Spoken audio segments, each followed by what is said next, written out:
Alright, twongeye twagarutse ni Oreste Pianist nk'ibisanzwe, hanyuma tugeze ku ntambwe noneho ya kane. Nta gutindiganya, mbibutse ko muri muzika ntabwo dusimbuka. Niba uzi ko utize intambwe eshatu zabanje, wibwiriza rero ku mavideo yabanjirije iyi ngiyi kugira ngo ubone kwiga intambwe ya kane, kuko nuramuka wize iya kane utarize eshatu zibanza waza gusanga umeze nk'uri kureba filime idasobanuye. Yego, ubwo derukana twari twize nari nasigiye umwitozo. Niba muyibuka neza nari nabakoreye ku intambwe ya gatatu, iyi yitwa urunani uva kuri do ukagera kuri do hejuru. Tukaba twongeyeho iyi ra n'iyi si n'iyi do iba hano, hanyuma mbakoreye imyitozo ngeza kuwa 30 ari uyu, hanyuma kuwa 3 rimwe mbasigira imyitozo muzakora mwenyine gukomeza, hanyuma by'umwihariko kano karirimbo akangaka kitwa iby'isi ntibigira nyirabyo mukakama kuri WhatsApp yanjye. Ubwo rero abakamuye kuri WhatsApp ni byiza, abandi nyine mutakamuye namwe mugire vuba mukame ntari nisubira kugira ngo nyine tugendane neza umunsi ku munsi. Urabona ko igitabo twanakijyanye rero tuze kuri page ya 17 byora ni ya 10. Urabona ko twakijyanye rero, so ubu dusigaje page nk'ijana zonyine, murumva ko ari nkeya. Twagikavuringa rero tutigize nabi. So katwari gutinda mu magambo ahubwo dukora ibikorwa. Hano ku intambwe ya kane yitwa si do re mi fa sol la si do re mi. Ahangaho noneho niho ruzingiye, ariko ntabwo bikomeye mutagira ubwoba.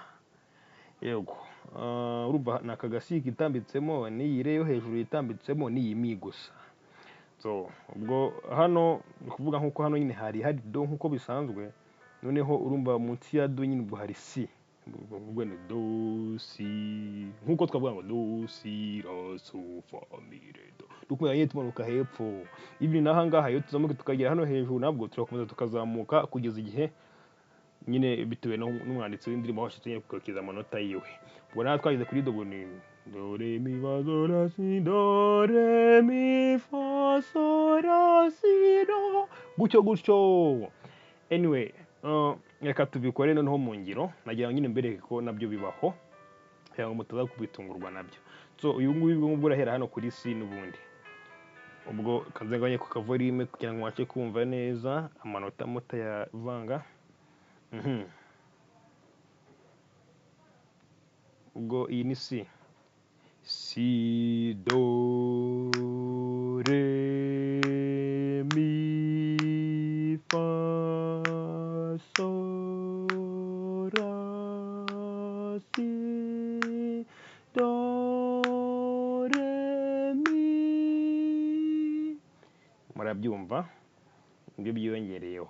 Katufate n'iyi ngiyi do si do re do si do re mi fa mi re do. Very easy, biroroshye cyane. Hejuru noneho tugiye guhera kuri wa 40. Do re do si ra so la si do re do. Muye n'uwa 41 kugira ngo bigende neza. Do mi so la si do re mi do re do. Muye n'uwa 42 nta kibazo, n'ubundi nabwe ko nzajya murayisubiramo. Just icyo mbashaka nyine kugira ngo mukore nuko yawe nyine mumve ko muri gukora ibintu bigezima biri byo. So reka muri 42 nayo tuyikore kugira ngo imwitozo nyine duhe kuri page nshyashya. Ubwo 42 katurebe. Do si do re mi fa sol la si do re mi re do. Alright. Ni ukuvuga mu by'ukuri ibanga nta rindi, mwebwe ni ukumenyera nyine ibingibi ndakeka benshi mwamaze no kubimenya. Aya manota mashyashya ari kugenda yiyongeraho gake magahita mubona nta bishyashya cyane birimo. cyo mbashishikariza nyine ni ukuyavuga neza, nicyo kintu cya mbere, kuko iyo iri goretse uba uhishe muzika yose. So hanyuma nk'uko muri kubibona noneho, niba hano hari do, hano haba hari si, gutyo gutyo, ushatse wanamanuka hepfo cyane bitewe. So iyi ikaba re, mi, fa, sol, la, si, do, ugakomeza na re, sibyo, na mi, na fa, muri kano kantu buri birimo, na sol hano hejuru birimo, gutyo gutyo ugakomeza bitera nk'uwanditse nyine kugira gute kugarukira. Tuzagenda tubibona umunsi ku munsi. So kanze mbarebe imyitozo. Okay, muzakora 43, mukore 44, 45, murabona ko yo ari na ndende. Muzajya mukora hano mutima cyangwa mutima mfata ni poroti yo hepfo, murangiriza hano hasiribaze nkuko twabigize. Na 46 naho ariyo nako imeze, ariko nayimeze, sorry. Muzatangira aha ngaha mwirangiriza hano hasiribanze. Hanyuma 47 nayo muzayirangiriza hano aha hasiribanze.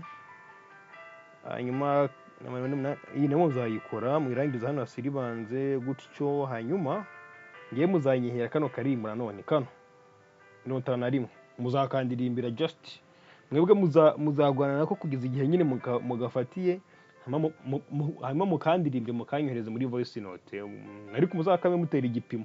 Yego, nzumve ko igipimo nyine muri kugitera neza, ndebe ko murimo kuyijyana neza. Hanyuma uzagira imbogamizi zanyandikire kuri WhatsApp yanjye 0729881954 cyangwa unyandikire kuri email orestepianist@gmail.com.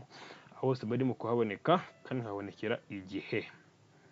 So byukuri rero ubutaha niturangiza tuzadufata uyu mutwe wa gatatu. Rero ko twabijyanye kwa tumaze kwiga chapitre 2, ubutatu twigisha chapitre ya gatatu yitwa intera, cyangwa twita interivale. Interivale rero nzazitangira ari uko maze kubona ko buri wese hano ku izi ntambwe za mbere zibanza yamaze kugira gute gufatisha. Ngo nzahita mbigisha interivale, n'irindi somo nyine ryoshye naryo kabisa.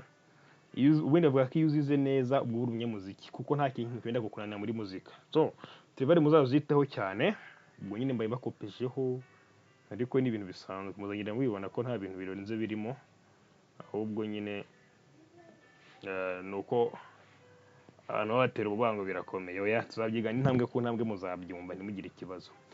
So mwakoze cyane gukurikira, mwibuke gukora subscribe, like, comment na share.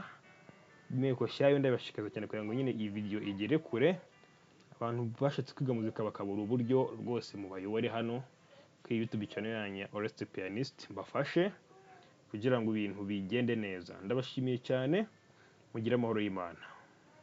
Ciao ciao.